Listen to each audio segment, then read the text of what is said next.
And something to highlight related to all this is that by having limited resources, in a way, what ended up occurring is that we became very resourceful, and it was a natural filter for the people that stayed in the team, or the people that were willing to do the work because they had the commitment to build a great protocol. And the people that were more in it for the money or just for the quick rewards ended up leaving over time just because they didn't have the same perspective. So it was an awesome filter, and now we have the most committed team. Hey everyone, welcome to the Edge Podcast. I'm DeFi'ed Dad from Fourth Revolution Capital, and I'm here with my co-host and colleague from 4RC Nomadic. This episode, we will speak with two of the core team members at Velodrome, Alex Cutler and TaoWatts. Building off of the foundational work of the short-lived Solidly protocol by Andre Cronje, Velodrome aims to provide a solution for bootstrapping liquidity by aligning protocol emissions with fees generated, not just liquidity. In Velodrome's V3 model, VELO holders vote on which liquidity pools receive weekly VELO rewards and claim trading fees and bribes, while LPs earn the VELO weekly emissions based on how much liquidity they have in a pool instead of the trading fees. As of this recording, Velodrome has close to 230 million in total value locked in the protocol, which represents nearly 25% of the TVL on Optimism L2. Having launched in July 2022, Velodrome just celebrated their 1-year milestone, and so we're here today to talk about their newly launched V2 protocol. But before we do, just a quick word from our sponsors who make the Edge podcast possible.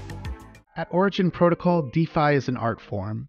Origin invented the yield-bearing stablecoin in 2020 with OUSD, delivering boosted stablecoin yield with unparalleled usability. No lockups, no wastage, no guesswork. Using OUSD's battle-tested code, Origin launched OETH. OETH is a liquid staking yield aggregator backed by ETH and LSTs. Swap for OETH with Rocket Pool's RETH, Lido's Steth, Frax's FRXETH, or ETH to earn top yield on Ether, with a 30-day trailing APY more than twice that of Steth. With Origin's best-in-class yield strategies, OETH holders enjoy the best ETH yield in DeFi. Deposit any supported LST, mint OETH, and earn automatically with yield delivered directly to your wallet. To learn more about OETH, go to oeth.com. Mantle, a DAO-governed ecosystem of decentralized and token-governed technologies powered by Mantle's native token, MNT. Its flagship product, Mantle Network, is a high-performance Ethereum Layer 2 network built with modular architecture. At Mantle, we're passionate about supporting builders and created a milestone-based grants program for promising Web3 projects. Calling for ambitious Web3 entrepreneurs. Visit mantle.xyz/grants and apply for it today. Whether you're a trader, farmer, analyst, or newbie, you can trade smart with KYBERSWAP, the OG decentralized exchange and aggregator on 13 chains. Swap at the best rates, farm with real yields, set limit orders, use their proprietary trading and AI tools with the best UX in DeFi, securely and permissionlessly. Get better rates, better opportunities, better alpha, and a better trading experience. Trade smart now at KYBERSWAP.com. The future of Web3 is bright, but crypto startups, DAOs, and on-chain organizations can't scale without tooling to power world-class financial and payment operations. Introducing Utopia, your all-in-one platform to create, execute, and understand your Gnosis-safe transactions. Execute payroll 10x faster through automated payment plans. Coordinate reimbursements and accounts payable through payment requests. Execute multi-sig transactions faster with your global team through signing links. View, label, and categorize all of your safe transactions in one place. Start managing your on-chain payments today by going to utopialabs.com. To get started with gasless payments, message Utopia's co-founder on Twitter at 0xkaito. It all started so simply with CryptoKitties and Maker on Ethereum, but quickly became complex with more applications and many chains. Today, everyone agrees UX issues are the biggest blocker standing in the way of crypto adoption. Introducing Avocado. Multi-chain UX redesigned from the ground up. The first wallet to abstract networks, accounts, and gas. One gas tank to pay transaction fees on all chains. In USDC. and native access to Instadapp's powerful, custom DeFi strategies. Avocado, one wallet to rule all chains.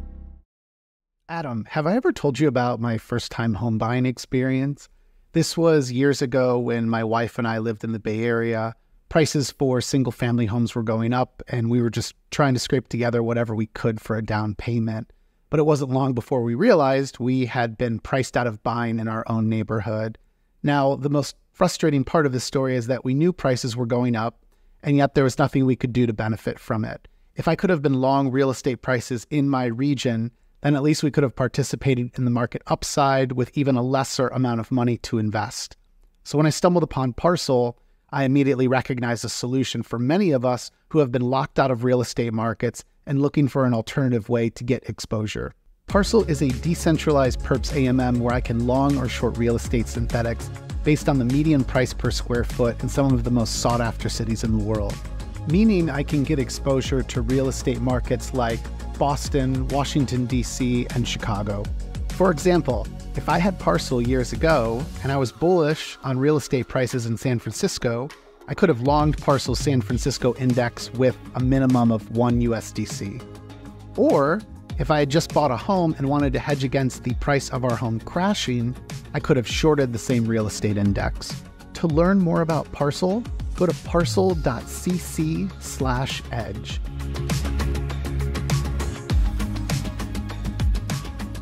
In just a moment, we'll introduce Alex and Tao from Velodrome. They are core contributors for the protocol.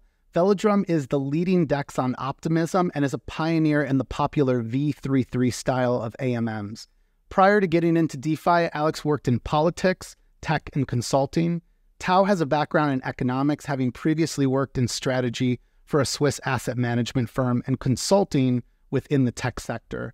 So let's kick it off. Alex and Tao, welcome to the Edge podcast. How are you both doing? Hello, doing well. Hey guys, pleasure to be here.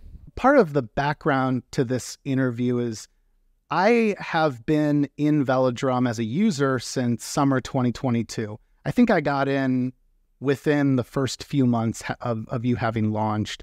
And it was a very tumultuous time, of course, because the Terra ecosystem had collapsed, UST had depegged. And meanwhile, this really promising project that is Velodrome had launched. And since then, I've continued to participate in the protocol. And I was excited to see that V2 had just launched.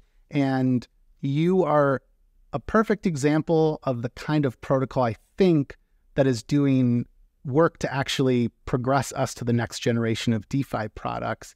But with all the noise in this space, I think sometimes the fundamentals of really great teams can get drowned out. So we're here, per usual, with another quick hit to kind of dissect what is Velodrome and specifically Velodrome V2.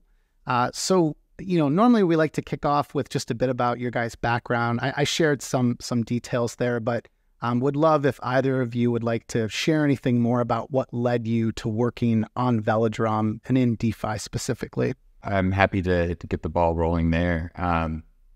So my my career or professional journey has been very kind of twisty-turny. I think early in life I got very involved in politics and campaigns, which was an environment where I was able to learn a lot. But it was one of those environments that can quickly burn you out. And so luckily it happened when I was very young. So I kind of pivoted and had the opportunity to go work in big tech and learned a lot there. I've always been very passionate about technology. I was very excited to work directly in tech. And eventually I decided to go try out something else adjacent, sort of went to the marketing and consulting world, got to work not only across a bunch of different tech companies, but of course, kind of every major category, touching so many different Fortune 500s, learning a lot there.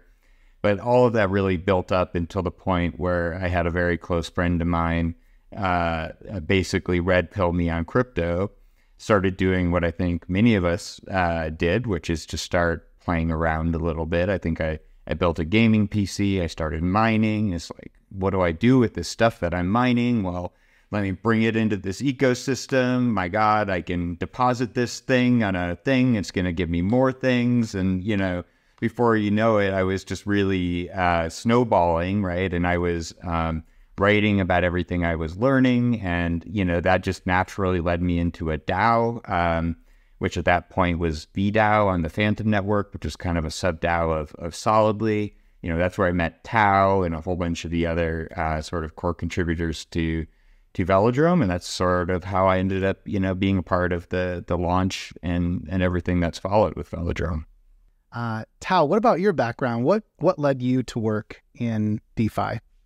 Yeah, so I think that the beauty of crypto is how you pull on a string and then it just leads you into like wild adventures, right? So previously, as you mentioned earlier, I was working basically in asset management, kind of portfolio allocation. And I just love the field because, you know, it just, you get a chance to actually prove the impact of your decisions, right? You have to take into consideration the macro, but then also overall market sentiment, a bunch of stuff that goes into the decision-making of an investment.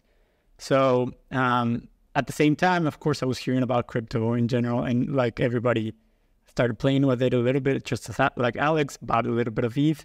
And then when you see the price pumping, you just, you know, your interest rises, right? And I don't remember exactly how I ended up going deeper into crypto, but I think for me it was NFTs. Actually, I started getting a little bit into the NFT wave. And one of the NFTs that I bought early on was this IT token. It was part of a DAO that had 100 members, a lot of them crypto native, and it was an amazing opportunity to just kind of get much deeper into the industry. And from IT, VDAO was born. It was one of the members had the idea of creating VDAO to kind of capitalize on the build up. Back in the day, it was the launch of Solidly was getting a lot of attention, and VDAO was this kind of Solidly Wars as a service protocol, basically. So it was about strategizing around how to play the Solidly Wars, and it was born from IT. Eventually became VELO, and I was pulled into the team as well. Again, where I met Alex, and that's where we started. So like learning about Solidly to the every detail and figuring out where it had gaps and where the idea of Velodrome, right? Like kind of like let's do Solidly, but properly, how it was supposed to do, because we thought it made a ton of sense. We thought the overall design was very smart. It was just the execution itself that didn't work out, and obviously the timing as well, right? It was right when the market was turning, so everything sort of started collapsing. It felt like the world was ending in DeFi. So yeah, from that, kind of like we bridged over to Velodrome, and it's just been continued to be a wild ride, ups and downs, and just kind of trying to kind of overcome all the setbacks that we've had. And just to, as a final comment, to give a perspective of how bad it was when we launched. It was 2 weeks after Luna collapsed.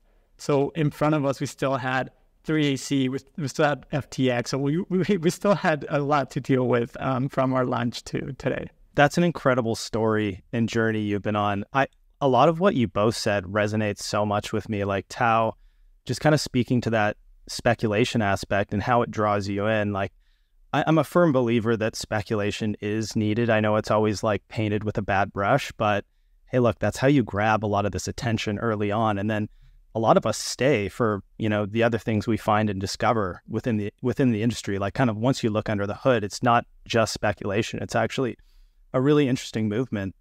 So you touched on like, I was kind of struck when I looked at your launch, June 2nd, 2022. You framed that up nicely. I mean, I remember those days. Like that's like etched in my memory. That's peak doom bear market playing out. And that's when you launched this protocol. So would love to just hear like, did launching at that time like harden you as founders and harden the protocol? Yeah. It did. How I would describe, our mindset going in, right? So let's say prior to even launching, I think I think we had a few key theses. Like even before Luna, right? Many people were starting to speculate, right, that we might be heading into a bear market. And we even had a lot of people discouraging us from doing what we were about to do, which was potentially, launch a brand new emissions-based protocol, straight into the store. But I think there are a few key things that were going through our head at that time. One was, of course, that we thought the underlying primitive that, Andre Crone had designed in Solidly was fundamentally what I think was originally promised and what, the broader ecosystem believed it to be, which was a next generation AMM that took and built upon, improved upon the best of the last generation. So in this case, Uni V2, Curve, Convex, right? Rolling this all into one single streamlined design, aligning the incentives in a much, much more efficient way. But, I think we held on to that conviction even as the market kind of abandoned it. There was a moment there where a bunch of people were popping up with forks, right? They weren't changing anything fundamentally about the protocol. And then nobody was popping up with forks when we launched. And I think that was, there was a lot of skepticism about us initially because of that. They thought the primitive was broken, right? They thought the underlying model was broken. But I think our faith sort of never wavered there. We believed it could be successful. The other big, I think, thesis that was present in our mind is that the Alt L1 moment was ending, that most of these chains did not need to exist, so that even if we were going into a bear market, even if we were going to go into a moment of kind of crazy contraction and uncertainty, that if you found the right spot in that market, that you could continue to see growth. And so for us, it was, we know Alt L1s are ending. We got a lot of shit for that at the time. By the way, we now have double the TVL of Phantom, the chain that we left, on Velodrome. But we said, there will still be builders, there will still be capital. It will just need a place to congregate. And we thought the opportunity was on Optimism. We knew it was going to be ETH-L2s. So then it was really just a question of, is it Arbitrum? Is it Optimism? We really aligned with Optimism's vision. We thought there was absolute product market fit there for a platform like Velodrome. And we talked with the Optimism Foundation a lot, had total alignment on that. So we just figured, if we're in the right place, it's not always going to feel like the destination is clear. But if we stick to those sort of two theses, the primitive works, and no matter what, ETH-L2s are going to grow throughout all of this, we're going to be able to persevere and survive. But there were plenty of very, very dark days, and lots of questioning and uncertainty. Plenty of periods where, none of us were getting paid. All of our vesting tokens were functionally zero. And we really had no idea. So we had to just kind of keep that strength of conviction. Tao is actually amazing at this. I think he's the in-house optimist. He will always sort of look at what the best possible outcome could be to be sure, we don't get lost in despair. And, today is, of course, another great day for recognizing that, you keep pushing forward, because as much as maybe everybody says, we're the SEC is going to, come kill us and it's all going to zero, that may not be true. And then on a day like this, you see it validated, right? And here we are. Optimism is growing. We're the largest protocol on Optimism. And, we've got a TVL that's more than 2 times that of Uniswap, Curve, Balancer, KYBER combined, right? And I don't think anybody, even us, would have expected this level of success. But we stayed committed. We stayed focused on our theses. So one thing about that launch that we haven't covered is, and this this stands out for Velodrome. You all took a route that was not the norm in DeFi. Normally, DeFi protocols start out very centralized. There's a core team, and the part of it that I think really is at odds with, I think, like the backbone of what we all believe DeFi is and what it promises, is that there are private rounds normally done. So you raise money from like VCs and angels, and then eventually, as you continue to build, there is eventually a token, and that token at some point gets distributed to investors and most obviously like core team members, including founders. The part of this that I want to highlight, and I'd love your takeaways from, is you skipped doing a private round with investors. And I also am curious if part of that was just the tumultuous time we were in. Like, did you feel like there was a better opportunity to just launch versus having to, I'm sure, fight the headwinds of trying to raise money in 2022? But anyways, why did you choose to go this path, and what are your takeaways from it now looking back a year? That's a great question. I mean, I actually don't think we ever really considered seriously raising.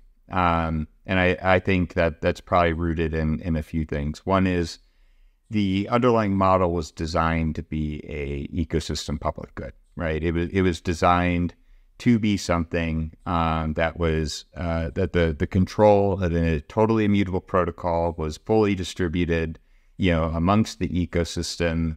That there's no proxies on top of the contracts. There's no, to your point, VC allocations. That the stakeholders in the protocol are the ecosystem, its users, its builders, and all sort of that. So we had that like basis, that vision, right, from Andre. He gave it to us.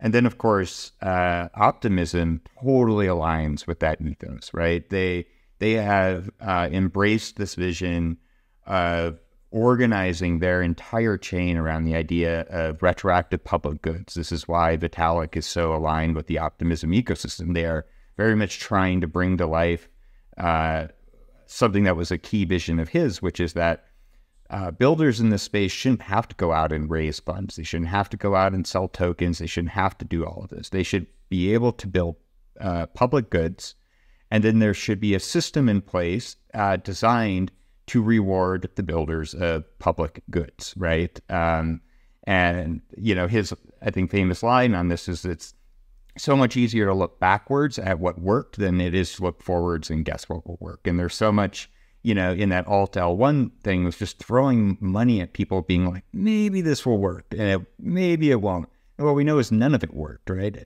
LPs came in, they took all that money, and they moved it all back to mainnet. So this idea of a public good totally aligned with what Optimism was doing. It aligned with the original primitive. It aligned, I think, with our own values. And so for us, it was a no-brainer. Optimism gave us a $150K grant to get started. And, when you're thinking about paying smart contract devs or bootstrapping a DeFi protocol, you know that is like almost nothing. So, it wasn't much to start with, but it was enough to get the wheel turning.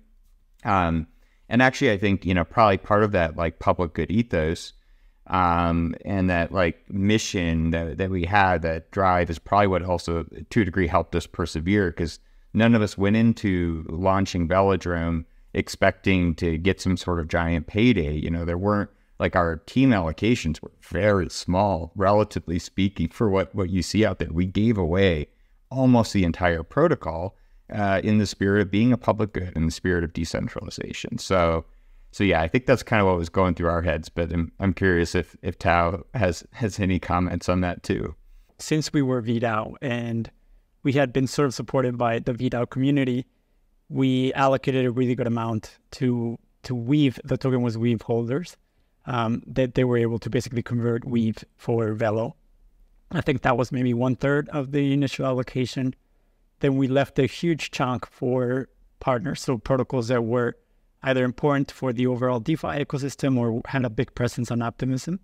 we gave them big locked positions, VEVELO positions, and somewhere on those, a small percentage went to liquidity, and then the last part, the team. Maybe I'm forgetting.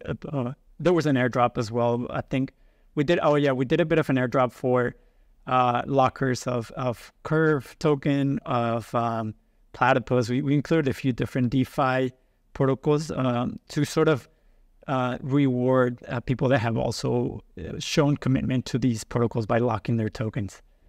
And so, as Alex mentioned, we left a small part for the team. And something to highlight related to all this is that by having limited resources, in a way, what ended up occurring is that we became very resourceful, and it was a natural filter for the people that stayed in the team, or the people that were willing to do the work because they had the commitment to build a great protocol. And the people that were more in it for the money or just for the quick rewards ended up leaving over time just because they didn't have the same perspective. So it was an awesome filter, and now we have the most committed team.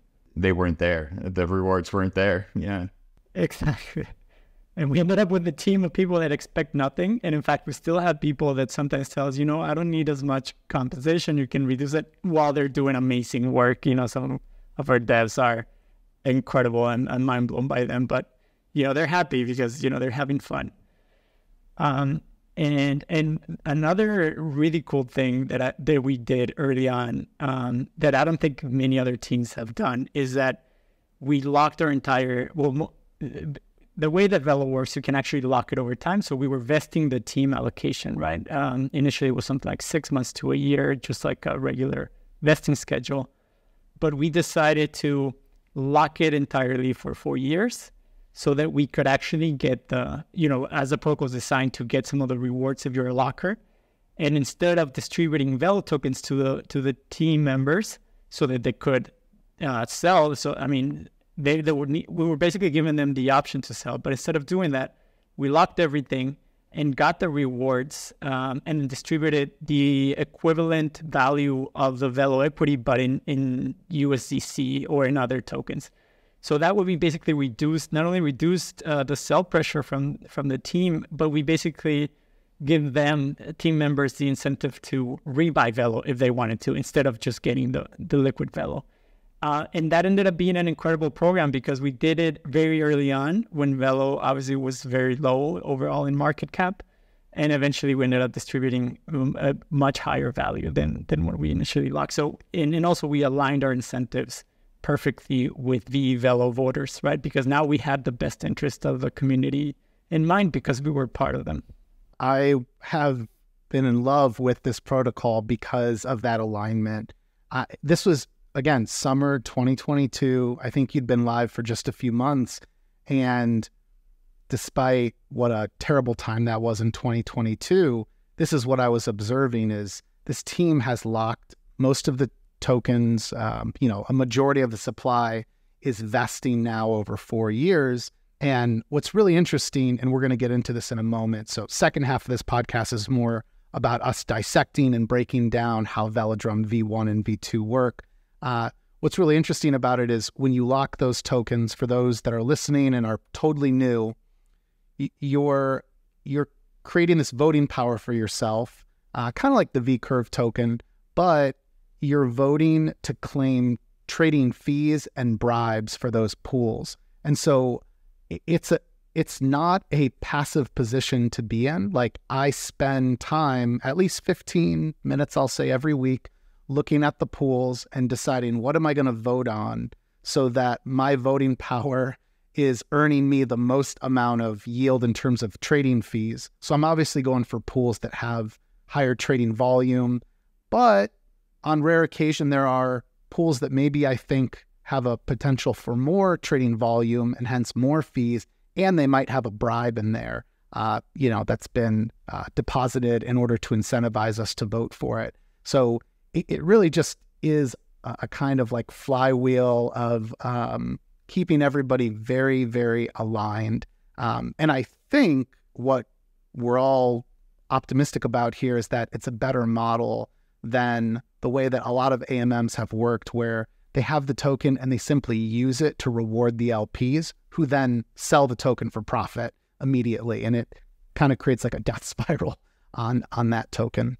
Yeah, it's cool. I've been thinking about this a bit lately. The nature of the protocol, right, is one that exactly like you're saying, keeps you engaged. And if you think about the months that we went through over the last year, the fact that we ended up with this, very strong and vibrant community of lockers is, I think, in part because of the nature that it's a very participatory protocol. And I think sometimes in DeFi we get into this space of like it's just about the rewards, it's just about the raw numbers. You don't have to care about the UI or UX. You don't have to care about any of the softer stuff. Just yield, rewards, whatever, and the system will work. Even if somebody has to go into contracts just to make it work, who cares? They'll figure it out. But I think the power of our community is that everybody is in there weekly. They're talking about what they're voting for. It feels participatory. They are rewarded for the participation.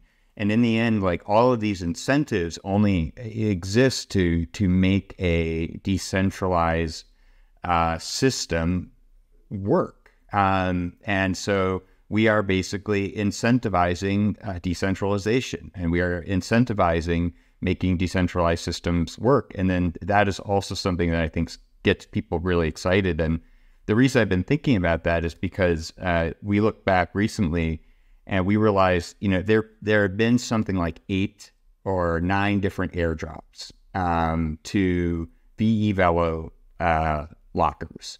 And if you think about 8 or 9 airdrops to one community, I mean, that's like DeFi summer numbers, right? Like that is kind of a wild amount of like protocols coming in and saying, hey, here are some tokens we'd love this community to come get engaged or be aware of. And I think part of the reason why that's probably uniquely been happening to us is because throughout these very, very dark months, we built up this amazing community of real power users. And so when protocols that are launching into the same sort of storm that we are looking to like get people on board, I mean, who else are you going to airdrop to right now? I mean, the Curve Convex lockers are already rich and, have moved into their mansions and they probably don't give a shit. So, who are you what community has the energy, right? Has shown that ability to participate in a decentralized system, make it work. And I think that's part of why we've seen so much engagement and folks like airdropping to VEVELO lockers. EtherFi is a fundamentally new kind of staking protocol for Ethereum. EtherFi is the only protocol that allows stakers to retain control of their keys while delegating staking, and allows others to build services on top of delegated staking infrastructure. What makes EtherFi different? EtherFi is the only staking protocol where stakers retain control of their keys, which means that even if the protocol gets attacked, or if the node operators get in trouble, you can always get your Ether back. EtherFi introduces a new fun way to stake called EtherFan, where you get rewarded the longer you stake. When you stake your Ether with EtherFi, you mint a provably rare NFT that you can use to earn membership points and get boosted staking rewards. Revenue from these services is shared between stakers and operators, which further boosts your staking rewards and node operator revenues. To learn more, go to ether.fi and ether.fan. Ethereum is fully decentralized, and Liquidity is a shining example of decentralization. Liquidity is a non-upgradable protocol where users can deposit their ETH and take out a loan interest-free. Users get their loans in LUSD, an unstoppable Ethereum native stablecoin that is solely backed by Ether. You can use Liquidity to buy real-world assets or to earn yield across 20-plus places in DeFi. More risk-tolerant users can also use the protocol to lever up on their ETH. With over 750 million worth of ETH locked into Liquidity's unstoppable contracts, get access to real DeFi. DeFi that's immutable, capital efficient, and fully decentralized. Learn more at liquidity.org. So if someone's already involved in Velodrome, I think they're going to really enjoy this first half of the podcast. For those that are totally new, this is the part where we're going to, again, start to break down how this all works. So as we all high-five each other on what a cool idea it is. I'm excited to make this a little bit simpler for you. So I want to let you guys tell the story here, but I'm just going to read. There's one line from like the documentation that says, Velodrome Finance is a next-generation AMM that combines the best of Curve, Solidly, and Uniswap, designed to serve as Optimism's central liquidity hub. Now, there are 3 players involved here, and again, I'd love for you guys to kind of tell the story here of like, how do we think as users, or how do we think as any one of these 3 major roles? We've got VELO holders, those who lock up VELO for up to 4 years. We've got the LPs, a very common role in every other AMM, and then we've got traders. So would either of you be comfortable to kind of talk us through at a high level, how do these 3 folks work together in the context of Velodrome? Yeah, I'm happy to give it a go. And just to keep things simple, so Velodrome basically puts up emissions every week. And these emissions are distributed to the liquidity pools on the platform based on the share of votes that liquidity pools receive.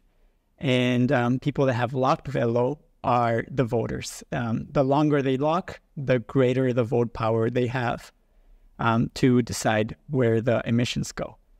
Now, the VELO voters decide where to direct emissions, usually based on the rewards available for them.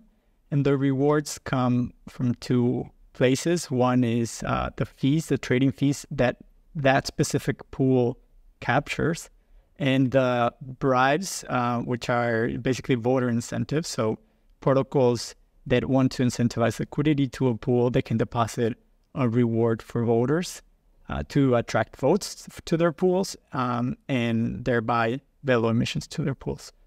The cool thing about this sort of system is that usually the value of the emissions going to the pools is much greater than the value of the voter incentives that protocols deposit. So protocols get sometimes 2 or 3 times as much value in their investment in emissions going to their pools, which means they can build up 2 or 3 times as much liquidity. So that's a great incentive for protocols to come and play and deposit their liquidity incentives on Velodrome rather than just doing a direct program on a liquidity pool. And with that, we've been able to attract basically every protocol that is on Optimism to use Velodrome as their home for liquidity. And at the same time, VEVELO voters have been receiving this sort of weekly flow of rewards for their votes. So they have also a big incentive to lock the VELO and participate in this sort of like mechanism and be very efficient in their voting. That means Velodrome is sort of like a natural equilibrium seeker of where the most value is, right? So again, when VELO emissions go to a pool, liquidity providers come in, they provide liquidity to capture those emissions, and then that enables trading. And with the deep liquidity that Velodrome forms, it basically attracts a lot of volume for all these pairs, and that volume captures fees, and thereby, again, fees give rewards to VEVELO voters. So hopefully that was kind of like simple enough, but basically, there's sort of this cyclical economy whereby there is a big incentive to actually maintain your VELO positions and lock them. There's a big incentive to be a liquidity provider and enable trading on Velodrome. And there's a big incentive to be a protocol and get sort of like a multiplier on your emissions on Velodrome. So overall, as the Optimism ecosystem continues to grow, more protocols come in and build out their presence on Optimism, Velodrome will grow with the overall ecosystem. And that's why also it's so aligned to just overall the health of Optimism, because we know that the better optimism overall can develop, the more chance that more protocols will come in and the overall economy will continue to expand on Velodrome itself. What I've noticed as a user, as an LP, and as a VEVELO holder who's looking weekly to vote on pools so I can earn maximum trading fees and maximum bribes, there's the weekly VELO emission that I'm getting, that anyone would get if they're VEVELO holders. Is that about 20%? And can you remind us, does that just continue to decrease with time? Like that's a part of the emission schedule over, what is it, like 4 years? Yeah, the rebase, there's actually a formula that, you know, in simple terms, the rebase is a percentage of the overall emissions. So if emissions are high, the rebase is also tends to be high. But there's also a factor of the lock rate. So the more VEVELO is locked, the greater the rebase is. So at the moment, yeah, as you mentioned, it's something like 20% annually. And it is designed to basically allow locked positions to grow along with emissions, so that the locked positions are diluted less with the kind of distribution of emissions. And also it gives another incentive to just max lock, to lock for 4 years rather than a shorter period of time, because you get a bigger share of that rebase. And something interesting about Velodrome is that it doesn't have a max supply of tokens, because it needs to continue to be active in, you know, it needs to the value needs to continue flowing, right? Emissions have to continue going to liquidity pools in perpetuity. And we actually design for V2, and we can get into this later, but we design a system that will actually allow at some point to VEVELO, they will give power to VEVELO voters to decide what the emission rate is itself. So we're calling it the VeloFed, which basically makes VEVELO voters the Federal Reserve or the central bank of Velodrome, and they will define what the right level is, right, to keep the economy healthy. Tao, when we look at the total supply then of VELO circulating supply, do you know what's the estimated amount that has been locked as VEVELO? Right now, I think the lock rate is something like 75%. Must be between 75 and 80%. Yeah, it's a little complicated. Yeah, because of the migration right now. So I would need to look, because yeah, I think it was about 75 before the migration. It might still be around there, but that has definitely made the accounting a little more complicated. There was a point where we were locking the system. People were locking more than the emissions going out on a weekly basis. I think right now the lock rate on a week-to-week must be a little bit below the emission rate. So that means that the circulating supply must be increasing a little bit. But since, you know, on a weekly basis, emissions are a small share of the total supply, then the lock rate only moves slowly over time. Is there anything else about Velodrome V1 that you think we as users should understand before we start to talk about Velodrome V2?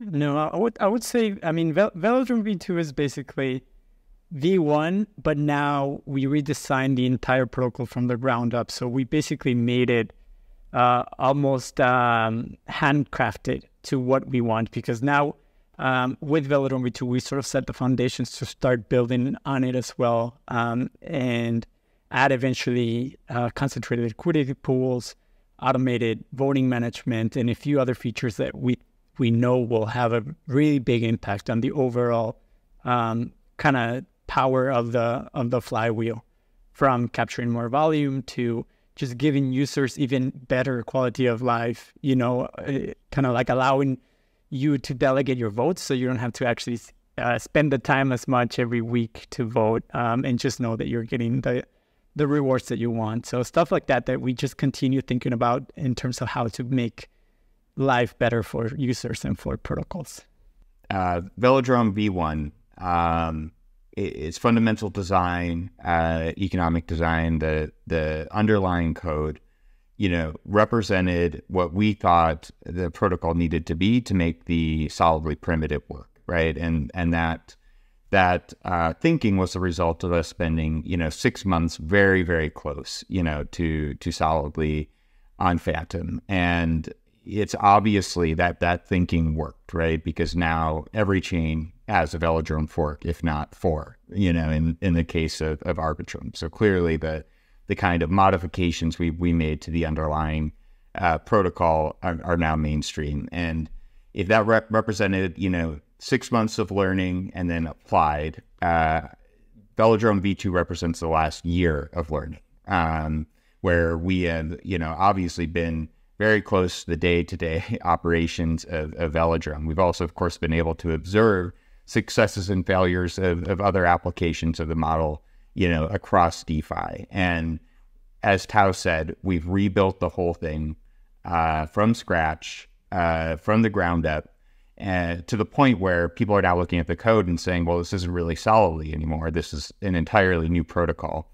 And it's a protocol, again, as Tao was saying, built to be modular, built to be something that can continue to grow into the future, into concentrated liquidity, into other AMM types, into the sort of automated voting functionality, delegation, borrowing, lending, all this sort of stuff. We now have this sort of modular base, and we've been able to do that without sacrificing decentralization at all. So just like V1 was a totally immutable protocol, believe me, in retrospect, there are things I wish we did not make immutable, or at least would have made our lives a lot easier had we not made them immutable, but, we tried to do it the right way. And with V2, it's, again, totally immutable, built from the ground up, but modular in such a way that Velodrome is going to be able to continue to grow and evolve into the future as DeFi changes, which is super exciting.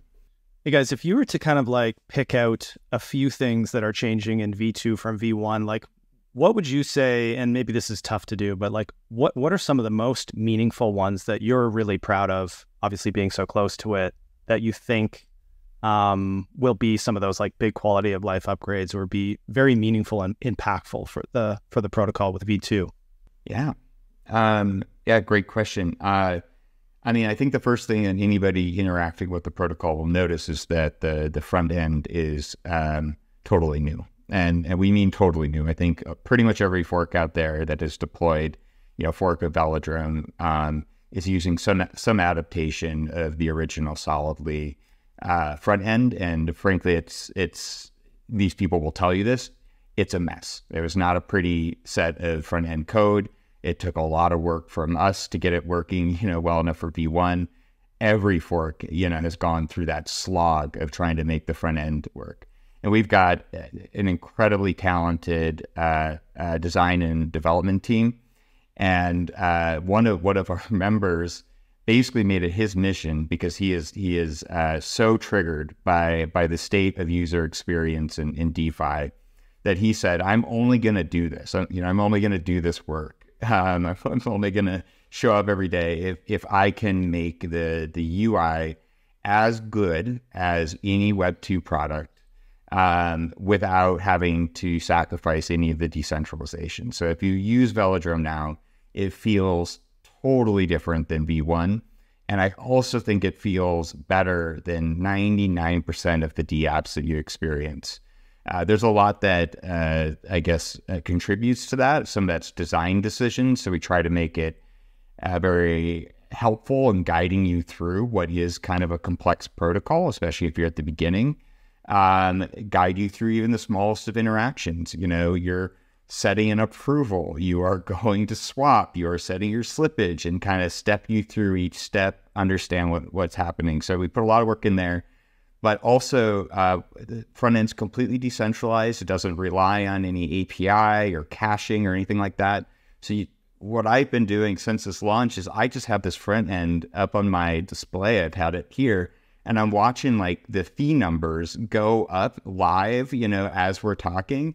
And I just think that's so freaking cool that you are basically, the front end, you're just kind of directly pulling all of this from the chain. No middle thing, no need to refresh, all that sort of stuff. It just makes it feel so much more alive and dynamic. So the front end is a big thing, and we think we've got one of the best front ends of DeFi now. But there's a lot under the hood. So another thing, of course, if you're a locker, you will feel immediately is the fact that the fee ranges are now adjustable. So the max level of fee on Velodrome V1, and this is kind of a holdover from Solidly, was 0.05%. Now, anybody who's been in DeFi knows that is a very, very low rate for most swap types, unless you're sort of dealing in kind of high volume stable swaps. 0.05 is very low. So in retrospect, it was a mistake to hard code that as a limit. So now we have the ability, working with partners, and soon voters will have the ability to set the fees, to set it as high as 1%. So before the V2 launch, we were probably doing about $30K a week in fees. Since the V2 launch, well, I should say today, we've done about 35. So in one day, we've done what we've done in a week. And again, why do fees matter? It's because fees matter as incentives, right? If we want this system to be decentralized, those fees and sort of setting them at the right rates, delivering them to the VELO voters are the things that will invite more people into the system. It'll ensure people continue to participate in the system, that it's decentralized, that it's resilient. And of course, all this happens permissionlessly. We're not collecting the fees and handing the fees out. This is all governed by the smart contracts. We can't do anything, with these fees. And so there's stuff like that that is very exciting and is totally, something that you will notice if you're using the protocol and voting each week. But then there's a ton under the hood, right? The code base was a mess. It's streamlined. It's cleaned up. It's fast. It's secure. As Tao said, we built in this modularity to support things like concentrated liquidity pools. And so we're working right now on our concentrated liquidity AMM that will be novel. And we think people will find it very interesting. The ability at Velodrome Relay. So, maybe you want to be able to just take a vacation from voting each week sometimes, delegate your votes to Velodrome Relay. It'll automatically distribute them to the best pools and then just return the rewards to you, right? Great quality of life improvements like that. Zapping into pools, permanently locking your VELO so it's not decaying each week. You can unpermanently lock it, of course, as well, but lots of goodies. Wow, there are quite a few features there that I lost track of. So some of those that really stood out for me is you called it the Velodrome Relay. Is that what would automate us voting week to week? Just give me whatever's the best pools. That's really interesting. For what it's worth, I would love to be able to also specify which types of bribe tokens I'm willing to accept or which I'm not willing to accept. Because for those that, again, are newer to this, when you go into this dashboard and you've locked VELO, so you have a certain amount of voting power, you're looking at these very blunt APYs that tell you, here's how much you're technically earning if you were to vote for this pool. And some of those numbers, over time, as you get used to looking at this week to week, you have to come up with, obviously, your own strategy. And I've tried to keep mine simple, but it took me a while to figure out I shouldn't just be going for the biggest number. I should be honing in on the types of tokens that I'm willing and want to accept and are liquid.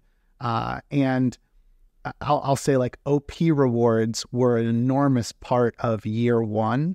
And so I guess my question for you here with V2 is, do you think you can sustain the types of yields that we enjoyed in year one? Or I guess, how are you thinking of just continuing to incentivize everyone that participates, given that there was such a large amount of OP rewards that was there to, get us all incentivized when the protocol first launched? Yeah, it's interesting because most people probably wouldn't even know this if they haven't been paying close attention, but we've been spending less OP, in incentives pretty much every single week. And I think we're at the point now where for every $1 in OP incentives we're offering, there's $8 worth of outside incentives coming. So a protocol's depositing that, a user's depositing that, right? So incentives are now a very, very small portion of the total rewards. And I think we're super bullish on continuing growth within the Optimism ecosystem. At any given point, I think we've got 10 or 20 protocols in the pipeline that we'll be onboarding. And then the next frontier, of course, is the super chain which is going to open up the ability for kind of a limitless scaling of basically what will be called the optimistic super chain, right? With all these interconnected chains. So there, for us, it's all about continuing to grow. And I mean, frankly, I think the pipeline of protocols looking to come to Optimism, build on the super chain, has never been bigger. Yeah, I mean, one fascinating metric that I was just looking at last week is that, Velodrome has been out there for over a year now, and you still have pools out there that are yielding 400% APRs or 300+% APRs, and voters are still getting 90% on kind of like the top pools APR APR on their voting, right, on the voting rewards, which means that most of the users that have locked VEVELO have probably already made 100% of the kind of like of their investment in rewards, and yet yields continue to be extremely high for voters. And as Alex mentioned, we're looking forward to changes that will really put Velodrome on the next level. So again, Superchain will bring in a lot of growth. Optimism already is in a path of very, very significant growth. The overall proximity that Optimism will have also, I mean, if you've been keeping track, Coinbase is going to launch Base, kind of like their own version of the Optimism's layer 2 stack, which will, of course, bring in a lot of activity and sort of interest to the overall Optimism ecosystem. And in terms of our implementation of concentrated liquidity pools, to me, this is one of the biggest changes that Velodrome will have. When I think about how the Velodrome protocol could operate optimally, I see concentrated liquidity pools as the perfect fit, because you will have the ability as a protocol to deposit incentives for voters, which will again start sending emissions to your pool. But then the concentrated liquidity pools themselves will be able to capture perhaps enough fee rewards to keep those pools becoming self-sustaining, right? So pools become self-bribing because they're able to capture as much volume as they do now with a fraction of the incentives, because you don't need as much liquidity to get the same level of slippage. So you can basically have 4 times as much impact with concentrated liquidity pools, or more depending on the pool type, than you have now, which means, again, protocols would be able to sort of incentivize once, build up the pool, and then let the pool continue to incentivize itself through fees. And I think this is really going to, again, put Velodrome on a new level. And for some of the major pairs that are capturing a lot of volume, this will be, perhaps more than enough to outdo any kind of bribe rewards, right? If we do the math, I mean, I don't want to get ahead of myself because we still have to, of course, see the actual performance, but I can definitely see fees multiplying compared to what they are right now. So it could be really an impact that could be 3 or 4 times larger than the fee rewards we're getting at the moment. So this could really set, again, Velodrome in a completely new stage of growth. Tao, I can see and hear just how excited you're getting with this. I really hope people listen to this far in the podcast, because if they don't, they're going to miss a lot of alpha. So too bad if they don't. Hey guys, so with the V2 upgrade, is there any changes to the token economic design for the VELO token that we should know about? The V2 emission schedule is going to mirror the V1 emission schedule, with the only change that the initial emission rate, so these weeks, got a bump. So at the moment, emissions are going out at a rate of around 1.3% of the total supply. Before on V1, they were at 0.9%, something like that. So that means there's, over a period of 4 years, there's going to be a boost of about 20% higher emissions compared to what they would be if they were only on V1. And this will, inject a little bit of extra boost and growth and opportunity to bring in protocols in the early days of V2. But the emission is, the overall schedule basically is the exact same, call it, or basically mirrors V1. So you can expect the same cadence of emissions. Well, normally when we start to wrap up, we ask you if you have any alpha for our listeners, but I want to be very clear. You've already given up so much information about what's coming there with Velodrome, with all these new added features. And I want to call them, user conveniences. There's a lot in Velodrome there that's very powerful, but I appreciate some of the things you mentioned there, like the Velodrome Relay that just will automate parts of the user experience that many of us have become accustomed to. So I want to remind listeners first that they should go to velodrome.finance to learn about Velodrome. And then second, they can follow Velodrome Fi. So it's just Velodrome and then FI. We'll put it on screen there on Twitter. Be careful. There's a lot of, spam accounts out there that try to misspell Velodrome. And then, guys, I want to give you the last word. Anything else that you'd like to share before we go?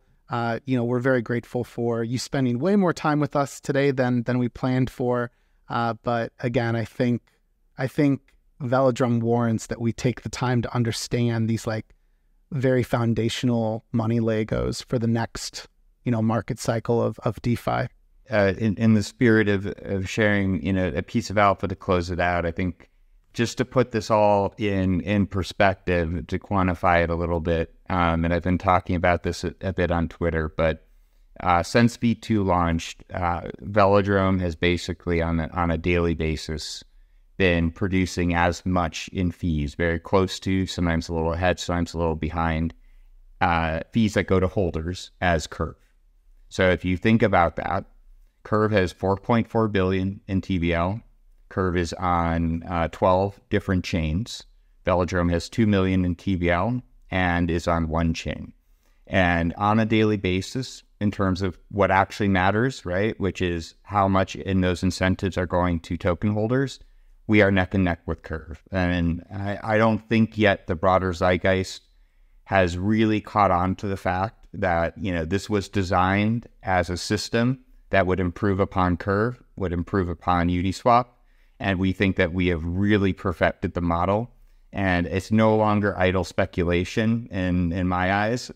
We now have the numbers to demonstrate that, Velodrome is an AMM that can go up against and produce as much as, folks who are considered the OGs, the market leaders, and they can do it with far less. And so I couldn't be more excited for the future and what we're going to be able to, I think, show the broader DeFi ecosystem. I was going to say there's a phrase I really like that says the battle between every startup and incumbent comes down to whether the startup gets distribution before the incumbent gets innovation. So I think what we have done with Velodrome is really brought the innovation forth with this sort of economic engine. And now we're working hard on the distribution, which is, again, improving the user experience, bringing in concentrated liquidity pools to capture volume, and just overall making sure that every protocol that is interested in layer 2 knows about the advantages of using Velodrome as their liquidity hub. So we're incredibly excited for what's coming, and we'll just invite anybody to try out the platform. You don't need to get VELO. You can just provide liquidity and farm the emissions themselves, and that's how you can get VELO, basically without doing anything. Transactions on Optimism with Bedrock, there was a recent upgrade, are super cheap. They're like 10 cents, 5 cents sometimes. So it's very easy to just try it out, give it a shot, maybe lock some VELO, vote around, and see if you like it, because there's a lot there that has a lot of potential. You're living the DeFi dream there on Optimism. So reminder to folks, if you haven't revisited DeFi on an Ethereum L2 like Optimism with a protocol like Velodrome, it really is delivering on the things that we've all waxed poetic about and dreamed about for many years. So now is the time to act on that before the market really heats up. Thanks everyone for tuning in. If you're a talented founder or developer, please consider reaching out to our team at fourthrevolution.capital. And for future episodes of the Edge podcast, please check out our link tree at edge_pod.